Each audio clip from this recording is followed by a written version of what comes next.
Yeah. So like what we discussed in previous session was with respect to the types, okay, of assemblers and so on. Now considering the types, like we said, it would be kind of residing into memory assembler, correct? Or it could be macro assembler, it could be cross assembler, meta assembler, or even the disassembler. Now, depending upon how exactly you want to make use of assembler as, usage may vary. Now, when we basically talk about this aspect, rather, what we saw in yesterday's session, okay, let me first share. Let me use the same file which I used in the previous session, rather this one. OK, so I will share this file with you today. So I forgot to add it yesterday.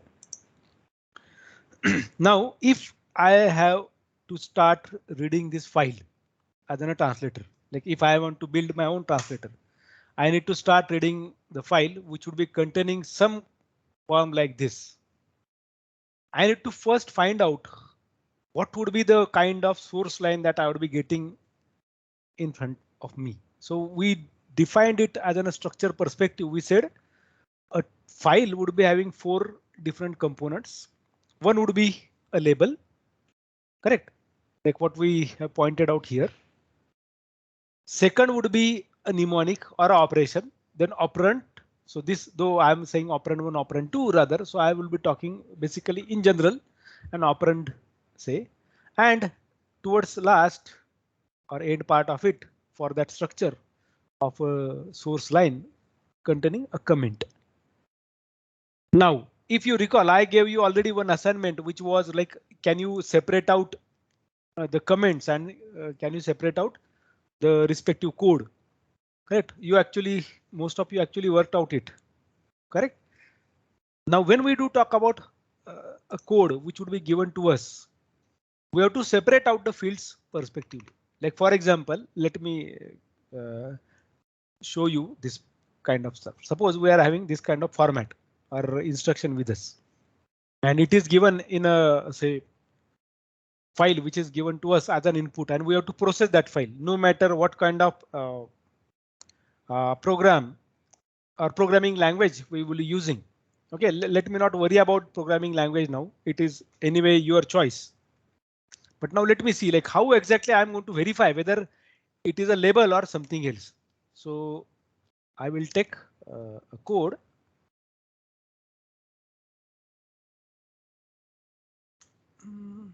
Less 20. Yeah, so we talked about this code. So let me copy this.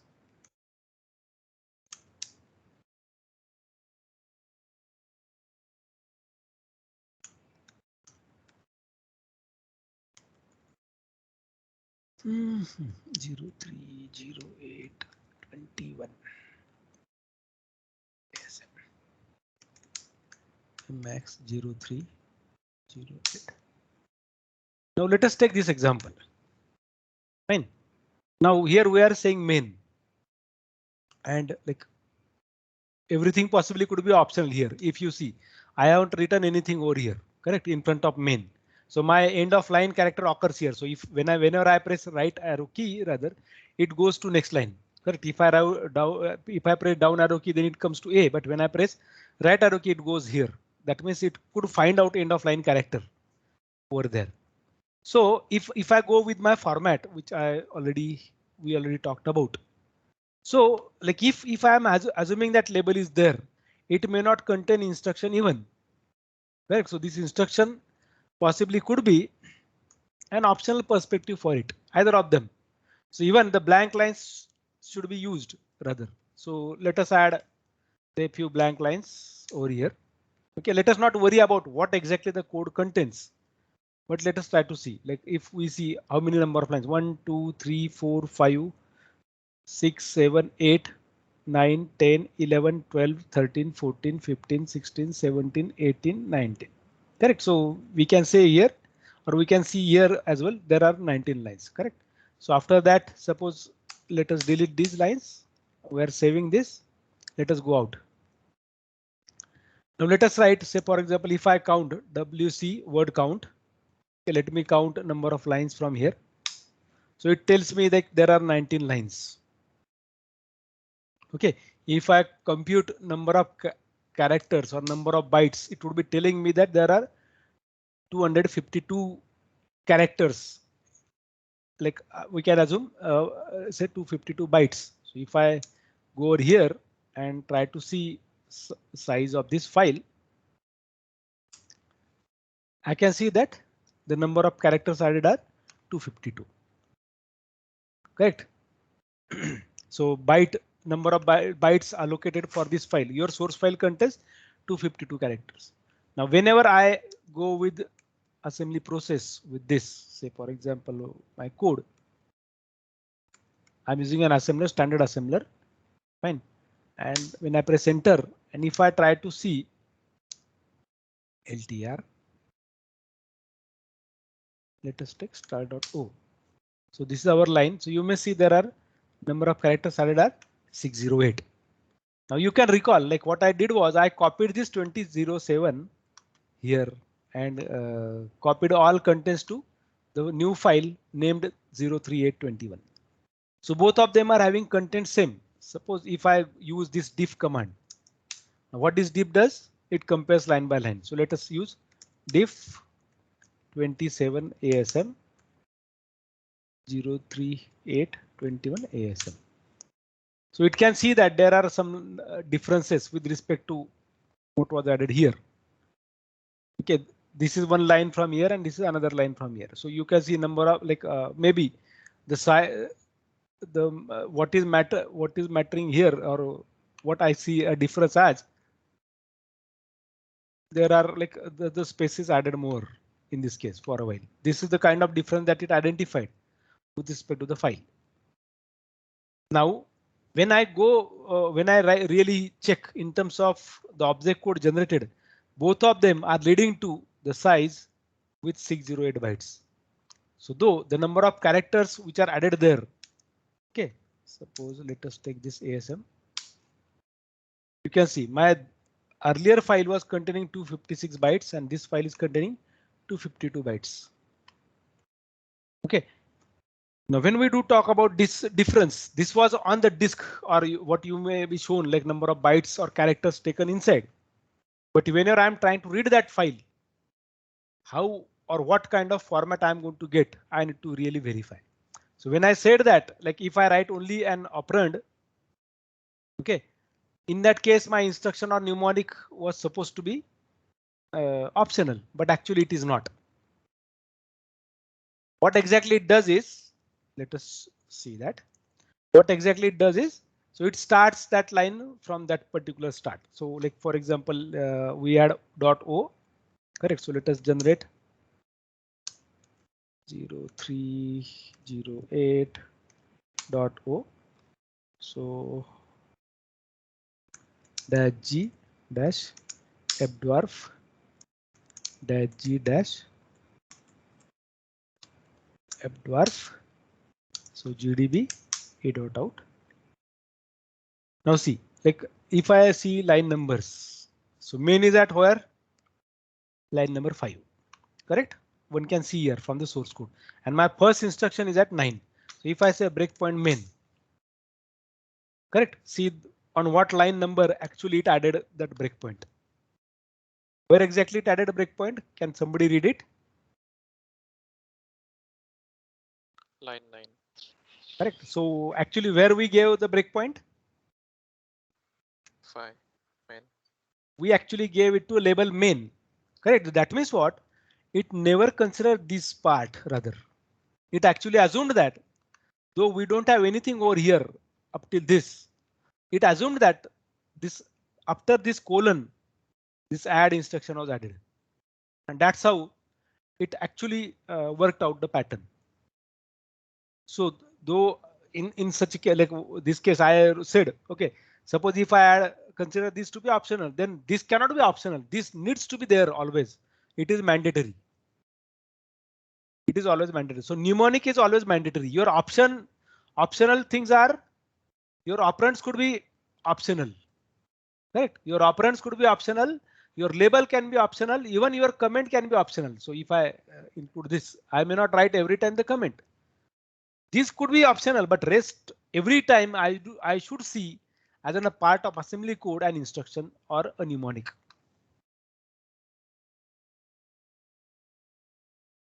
Okay, so like what this mnemonic means actually, it is referring to or pertaining to memory. Memory would be using it for some specific operation, and this is always necessary. This is always necessary because your operands would be dependent on what instruction or mnemonic you are using. So some instructions or mnemonic may have 0 operands, 1 operand, 2 operands. And if you see in general, you may or may not find at all your third operand because very like none of the instructions, rather, at least what are the instructions that we saw, none of them is containing 3 operands. It depends on the architecture, underlying architecture, whether it is permitting an operation with 3 operands. Because while we like some of you did bachelor's of CS or in even BCA, you learned something called as object oriented programming, and in that thing you must have seen that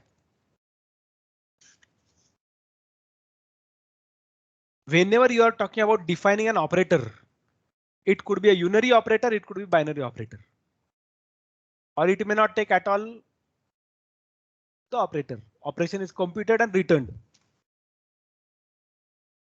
Correct. So the same scenario would be here. Like think of this. We never worried about that this thing like what you can call it as overloading concept with assembly.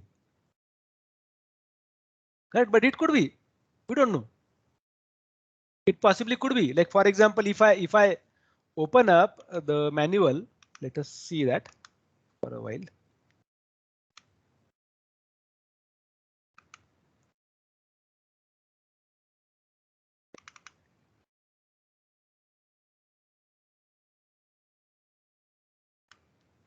Let me take this add.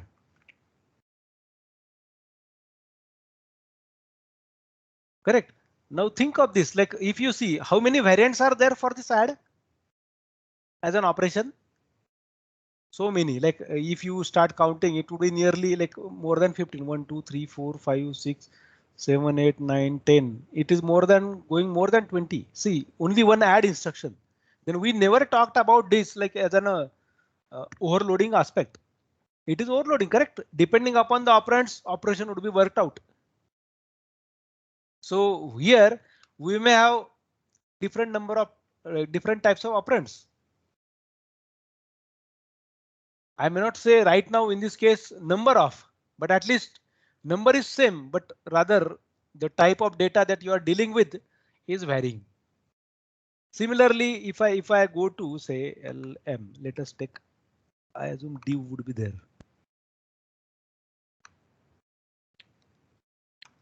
Let us take this div. You specifically write like some major number of peoples like who start writing assembly code first time, they do write always mul ex comma ebx. Actually, it requires only one operand. Same case with div. Correct. Now there is an instruction called for floating point operation called fdiv. Let us check this. Now you see over here, this fdiv, when it is with p, no operand required. When it is even with p, it can take 2 operands. It can take it can take 1 operand also. So your operands are varying. Number of operands are varying. Sometimes completely 0 operands, 1 operand, 2 operand, and so on. Correct. You can see here, like earlier I was talking about only type perspective. You can see other angle of it in respect of number of arguments or number of operands that you might be having for the respective instruction. Now when this case arises, rather, whenever we are dealing with such a case, ultimately we need to be specific over here. We need to find out, okay, how exactly we are going to distribute this instruction, whether are they one operand, two operand, or three operand operations. And that is the reason why you may see like it is having separation done with respect to the instructions. For example, let us go again back to add. Separation in the sense of to differentiate the instruction, it had these opcodes added every time, depending upon what kind of operand you have. One thing we identified was like whenever I have this kind of instruction like add RM32 and add RM16 with immediate 8, it had 83. But we saw that whenever it is 16, then it adds a prefix over there, instruction prefix over there as 66. And that is the kind of differentiation mechanism it applied internally to differentiate these instructions. Now think of this. How will you verify whether are they really part of your course or not? Now let us take a list of names. List of names. Okay, let me see, like, let me take example of the number of people that we have.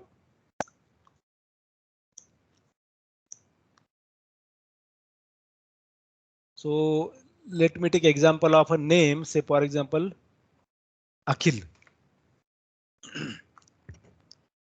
Now when I say Akhil, I want all peoples. Or suppose like if my file contains different names, ultimately like this, I want all Akhils listed separately, whose middle name starts with P and last name starts with N. I don't care what is after N or what is after P, but I want Akhil PN. All peoples with such thing. What will you do in such a case? Like if you are given a list of names rather, like separated with a space or a dot or a comma. One line contains this instruction Akhil space P dot N dot. Okay, second name is also Akhil P dot N dot. When I say P dot N dot, this N dot after N, there might be, for example, in his case in MBR, so it could be anything. Correct, starting with N.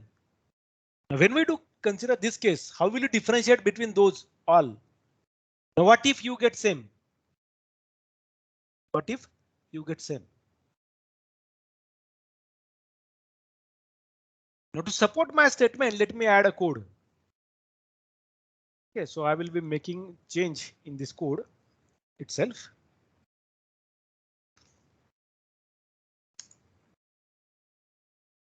Okay, what I'm doing here is I'm adding.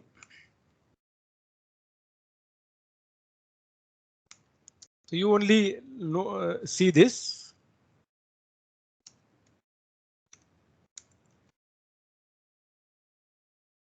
Okay, let us take.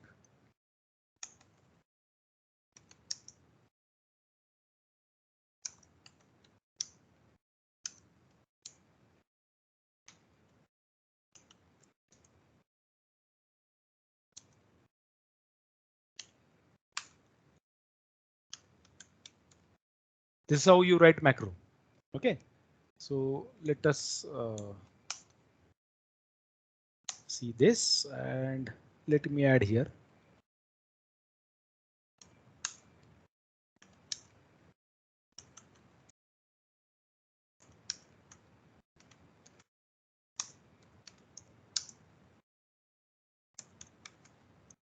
Okay, and let us add all these things into comment.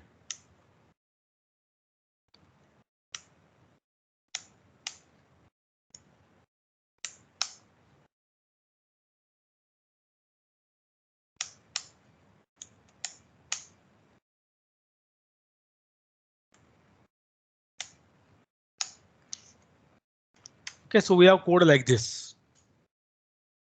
Okay, now let me make a change here. Let me add so that I have used EA, EX, EBX, E6, EDX. So I will be using ESIDI to show you like what exactly is happening there. Okay, let us save this code. Now let me assemble this, but let me pre-process. Like we have a pre-processor there, correct? 02. sorry, 0821.asm. So you write -e and let us take this file into P. Now see this code. Now what we wrote was we wrote a code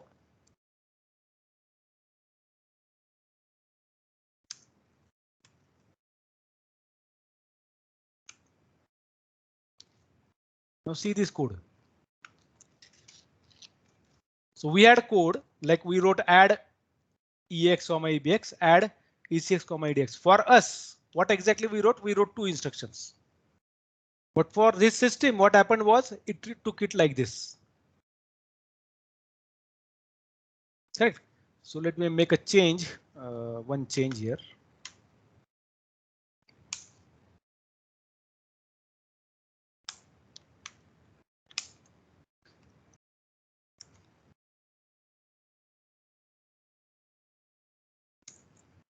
And here is our code. Now see what happened. Try to compare this. This add instruction was replaced by this occurrence. Move ESI, %1 was replaced by EX. %2 was replaced by EBX. Add EDI, EBX. Correct?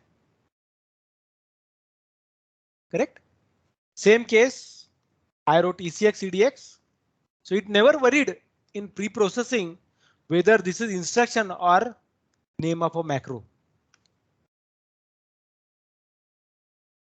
Add for us was an instruction, but whenever you are talking about pre-processing, it may take something different. So then what will you call this as? Is it overloading? Right now it is not, because it is only a find and replace. Like what what you might have learned in your Turing machine. Like whenever I see occurrence of 2 zeros in a string, replace it by 1 0. How this control F works? It is find and replace. Now you might have heard again something called as halting problem. Now suppose my string contains like this. Let me take an example. Suppose I have 0 0 0 0 0 0 0 like this. I want occurrence of each 0 to be replaced by 2 zeros. So what should happen? Suppose if I have only these number of zeros, each 0 should be replaced by 2 zeros. How many zeros would be there towards end? Can somebody tell me?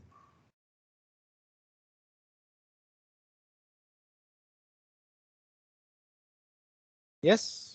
Can somebody tell me if I write a code, whenever it sees a 0, it should be replaced by 2 zeros.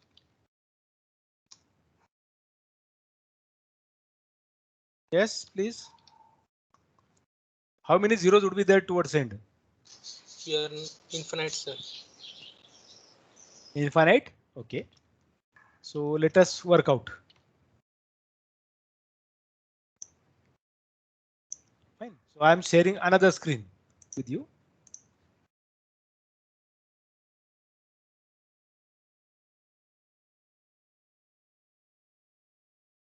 So I assume this screen is visible to you, correct? Is it visible? Yeah. So I have 5 zeros. So what I'm doing is I'm here. I'm pressing Ctrl H. And then I'm saying 0, replace 0 by 2 zeros. What happened? How many zeros were there earlier? Let me press Ctrl Z. How many zeros were there? 5, correct? So if I go here and if I fire this, replace 0 by 2 zeros. If I say, if I go line by line, say for example, replace, replace, replace, replace, replace, replace. Now you may see what happened was now it cannot find 0, but this looks surprising. What exactly happened here?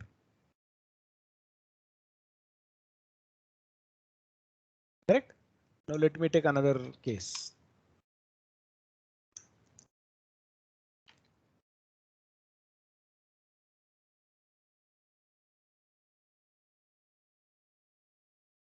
So I'm here, somewhere here in between. See there. Earlier also 5 we had. So now 1, 2, 3, 4, 5, 6, 7, 8, 9, 10. If I say find next, if I keep on doing this, suppose if I say replace all, so I'm getting multiple of them. Correct? But every time I'm doing what? Replace all. So whenever I'm firing my machine again and again, it is working out that way. But when I apply once, if I say replace all, it replaced it and it got double of it. Now, if at all I have to write a code such like this, something like this, what should happen? So let us see the same case with a Linux platform. It was from Windows, so let me show you from Linux now.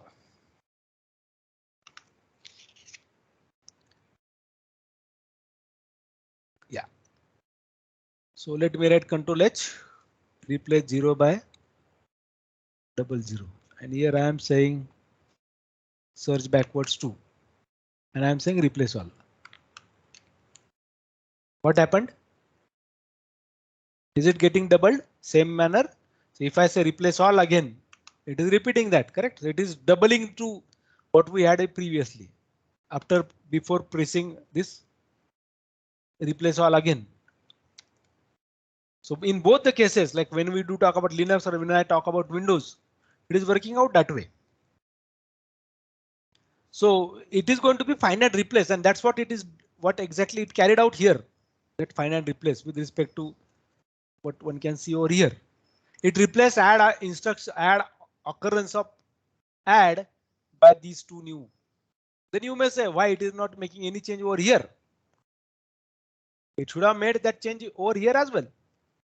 But we see once it is found and replaced, it doesn't care again whether it is occurring or not. That's what happened with our zeros.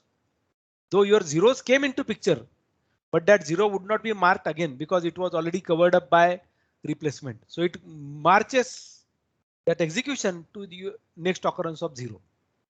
And it is not considering the earlier 0 which was added there as a replacement of 1 0 by 2 zeros. Are you with me? Understood what I tried to tell?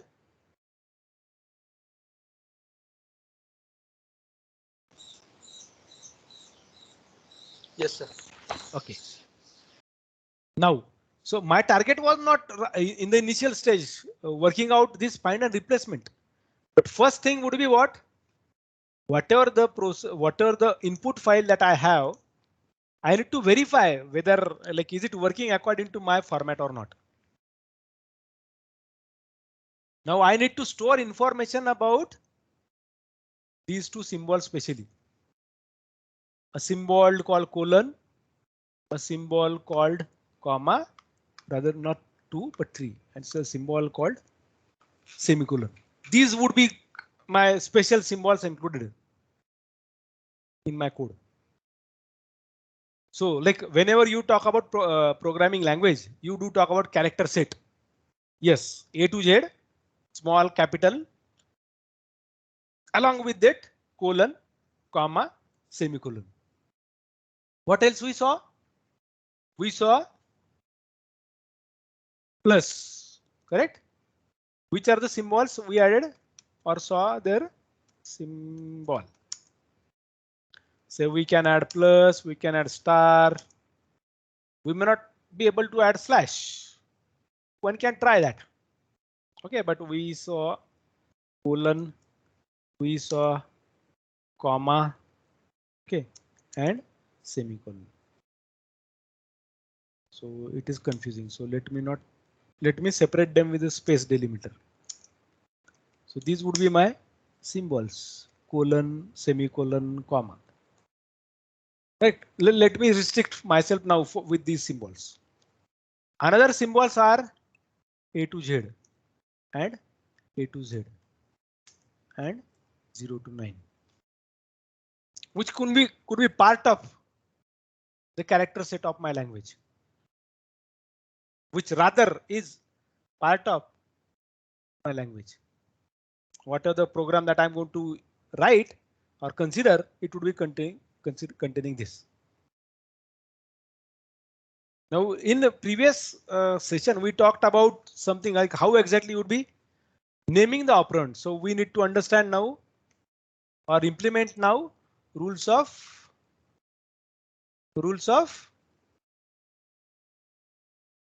naming for an identifier. So if you are permitting underscore in your character, like in your name, then underscore also would be there. If you permit minus or dash, you may have to add. So depending upon what characters, symbols that you are permitting in identifier, they would be added in your character set or symbols. Correct? To build the symbol names. Now these would be playing a specific role. These 4, 5 would be playing a specific role here. But we saw like one can use underscore, one can use @. We tried that in the previous session, like how exactly it would be covered up. So you have to define and you have to find out whether what are the rules, formulate the rules so that that would be verifying whether is it a variable or not. Now let us take the example of the same program that we had. How it comes to know that I have not to consider this. I have not to consider this. I have not to consider this. I have not to consider this. How it decides? Some of them are working as something called as assembler directives or directives. Now, when I said symbols would be these ones, you may have other symbols too, depending upon what your imagination is in respect of assembly programming. But you need to define complete set of characters which would be added or considered in naming, whether you will be permitting $, and so on. We saw % also we used with respect to macro that we wrote here, correct? Sorry, and the seconds, yeah. So here we saw that one can also use this %. This may be permitted other than a character, even dot. We saw, so these would be added by you, like with respect to what would be the supporting characters used while you are naming. Now what is to be done? Now note down the third assignment. I want you to do what? Pick any code, like whether it is assembly code or whether it is C code or Python code. I want you to store information about what are the variable names. Are they properly following the norms that you expect to be followed for naming a variable? You define your rules. Variable name should not start with number. That's what somebody was telling in previous session. What should be number of characters included in naming a variable? You can restrict that. Like earlier, there was a restriction. Like I don't know how many of you know COBOL language. Because we are talking not only talking about assembler, but we are talking in general the translators. COBOL language used to have a specific limitation in respect of where exactly your code should be written, where exactly your comment should be, where exactly your label should be. It had the restrictions because they are meant for mainframes, and the compiler those days was in respect of the positions. Even when I take example of a Fortran language, if you don't specify type of a variable and if your variable name starts with I or J, then it is assumed always that it is of type integer. It used to be assumed that way. Even we saw in some object-oriented programming languages, like if you don't specify type of the variable, depending upon the type, the data type might be considered as variant, depending upon the value assigned to it. So you can search like variant data type in Google. OK, this variant data type would be what? For Visual Basic majorly, like you see .NET technology. So you can check that there, variant data type. OK, even like it's not only about .NET. Some other programming language also may support it. Correct? I use that specifically while working with programming in Visual Basic. So depending upon the value that you assign to it, to a variable, it used to assume that OK, it is of that type. depending upon how many bytes would be required. You don't have to declare that variable. So in some object-oriented programming languages may require you to declare variable before you use it first time. Now in C kind of languages, what we do generally, we define all variables prior before using them. Now, like object-oriented programming language said, okay, whenever you are using a variable first time, before using it first time, declare it. Now with assembly, at least we have good structure, like where we know variables always would be declared here, either in data or BSS section. And whatever would be occurring in your text would be treated as a label, like which is not defined above. Which is not defined above. Above, I mean to say in data or in BSS. Okay, now let me show you one another aspect over here. Emacs 030821.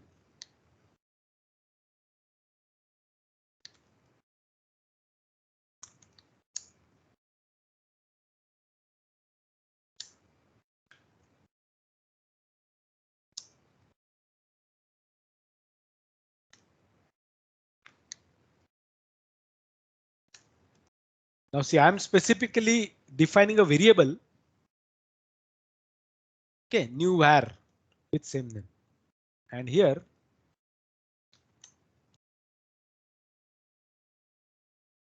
I'm adding a label with same name. See the code.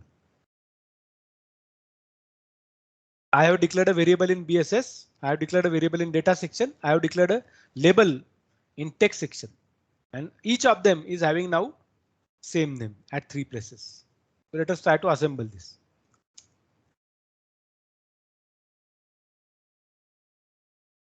Let us see what kind of treatment is given. Actually, how many errors should have been shown? Only 2, correct? Only 2. Now this kind of message was not shown earlier to us.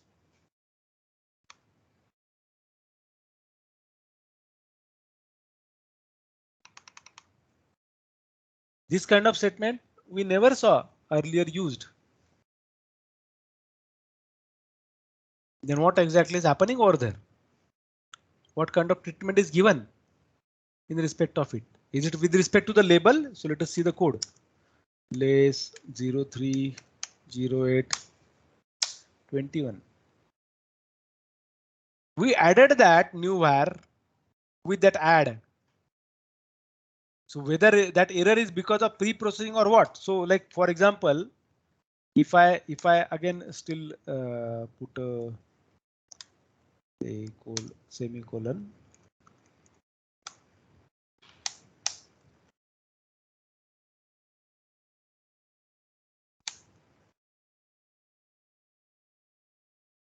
Let me put it everything in comment. Fine. And if I assemble my code, I never see an error which was earlier shown, like defined here, and see line number. Generally, we saw that 8, 6. Oh, is this the organized mechanism? Line number should be in organized manner. See, first it is showing line number 8, then suddenly it's showed line number 6, then 14, then suddenly 2, then 8, then 2. This looks inconsistent. Rather, my errors should have been shown directly in respect of line numbers. Let us see that how exactly we are expecting that errors to be shown.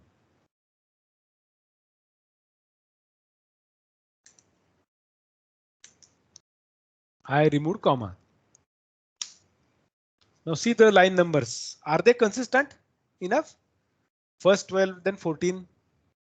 Correct, but the earlier mechanism it applied was something different. It may be because we had a macro, probably. And sometimes your error might not exactly tell you what it was supposed to tell. Your error may be also confusing. Now, When we are talking about instructions, we are talking about operands. How about errors? Error should be stored somewhere, like from where it is picking this. So can you, now I'm making one statement. You have to tell me whether am I right or wrong. Every programmer who is designing a new programming language or a translator should know prior what are the possible errors can occur when programmer uses our program, which would be a translator. Am I right or wrong? Shall I repeat my statement?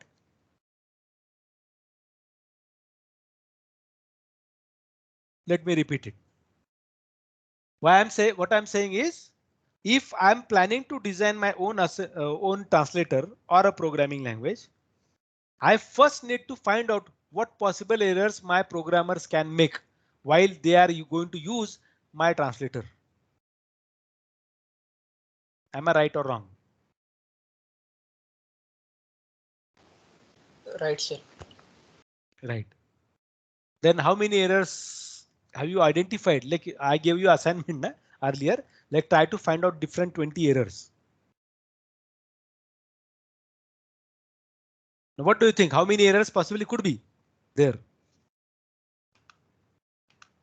How many possible errors could be there in, say, programming language like Python, C, Java, C#, .NET? You pick either of them.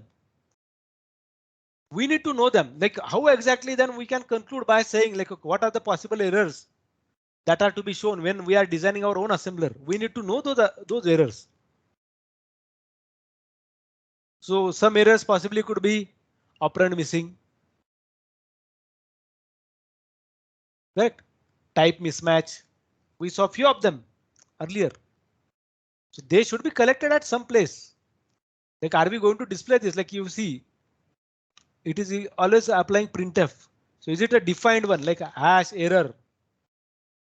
Hash define error 1, for example, comma, colon, decorator or end of line expected with an operand. Now, when I say this, ultimately I need to store this line somewhere. How the error message should be. Okay, let us see this for .c2.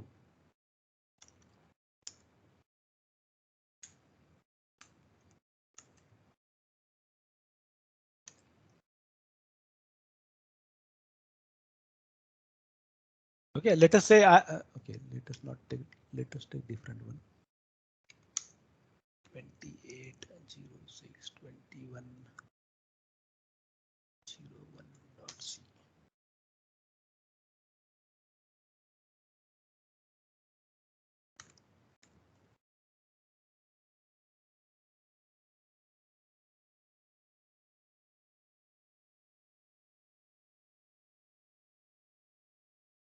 Yeah, let me take this code. Emacs 170701.c. Okay, and let me make the changes.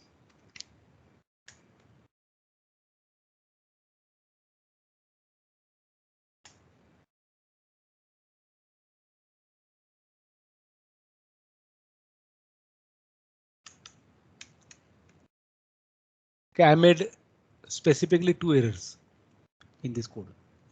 GCC-M32 1701.c.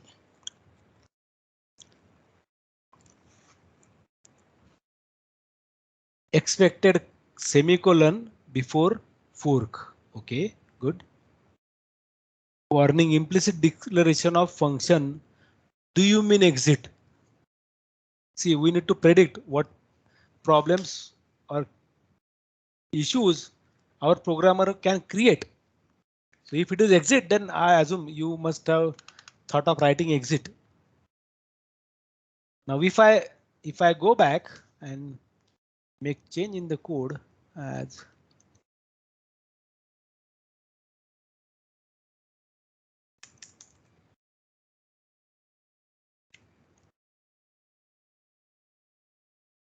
I reversed it. Now it is showing different error now. Earlier it was showing, do you mean exit? Now it is not showing that error at all to me.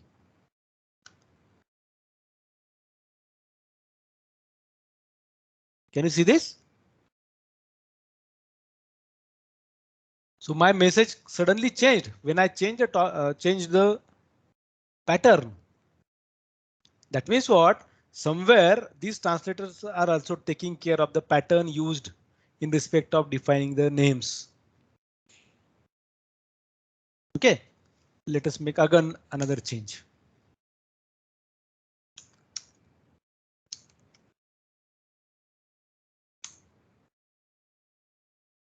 So let us take this as exit.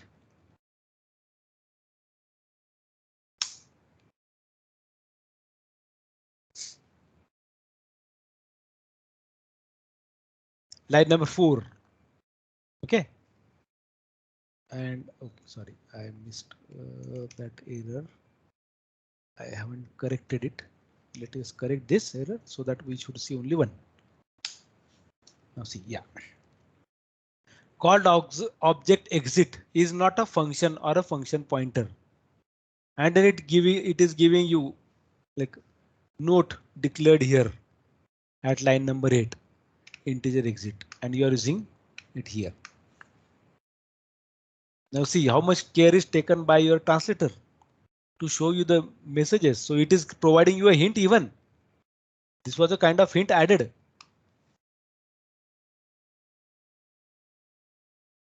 Correct. So now it got confused whether do you mean exit as a function or do you mean exit to be a variable name? Okay, now if I remove this call in this case by putting a comment, and if I try to translate, now it took it. The reason being, what is the reason? Let us see like what it displays with our object code. Sorry, it took directly error out. Let us see where is exit.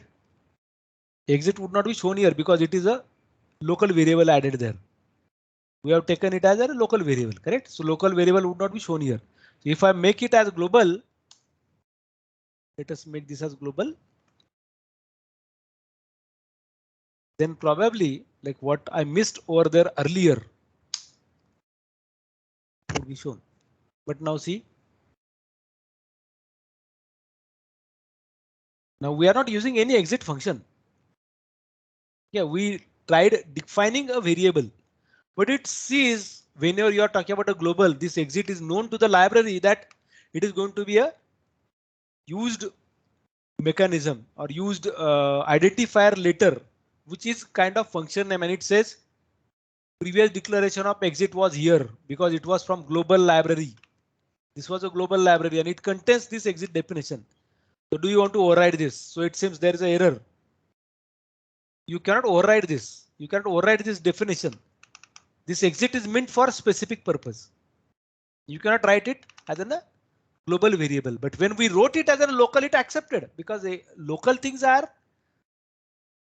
it doesn't matter that way because they all would be preserved in the stack.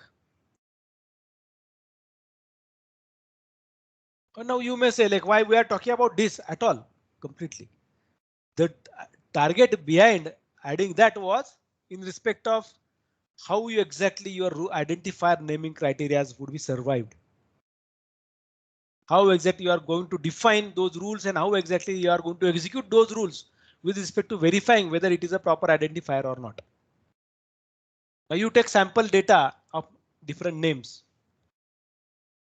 Okay, can you tell me what is the kind of criteria applied by us rather while naming a human?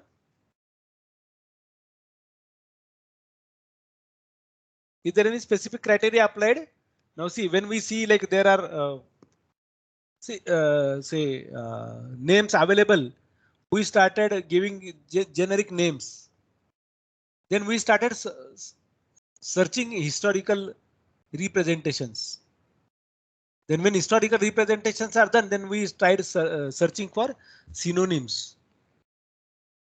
And nowadays, if you see the names given to the humans, mainly the children's, you will see that they are really complex names, rather to even sometimes remember or even to write. So naming criteria is changing. Earlier names and you try to compare, like even in your family tree, what is the family tree that you had? Try to see what are the names earlier people's had and the names now your generation or one generation before you had, or maybe next generation that you would be having. Names would be different, but naming criteria would be same for an identifier. Now, can you write a program which will verify is this a valid name of a human or not? You may not be able to, because you don't know. You only would be talking about now. See, I will not have my name as 9 Nitin. I definitely can have Nitin 9. But we generally don't write. Suppose now if you write like Apeksha writes like her name like this, Apeksha 1 Singh 2. It would not be accepted, though like seems okay. But are we going to accept this? We may not. Then how exactly we are going to define the rules for the identifier? So think on that. How will you come up with these rules? Okay, write a program which will verify whether the identifier name you have used is correct or wrong. Define that structure. Like you may take help of some grammar, like context-free grammar, rather to define this. That first character should be always an alphabet or an underscore. You define your own rules. Document it. Document it. Like this is my naming criteria for my translator. Whenever you want to use my translator, your naming criteria, you should follow this naming criteria for every variable. Fine. So I expect rather by next session, you should be ready with probably the code, which would verify whether it is a proper variable name or not. So when I say identifier, I mean by it could be a function name, it could be a variable name. But let us say don't take the standard keywords used by assembler, because now we are planning about or we are thinking about assembler. So let us see that the components used inside assembler would not be used as a name of identifier. Okay, work out it.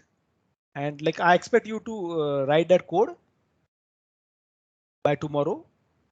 Okay, see that if you can.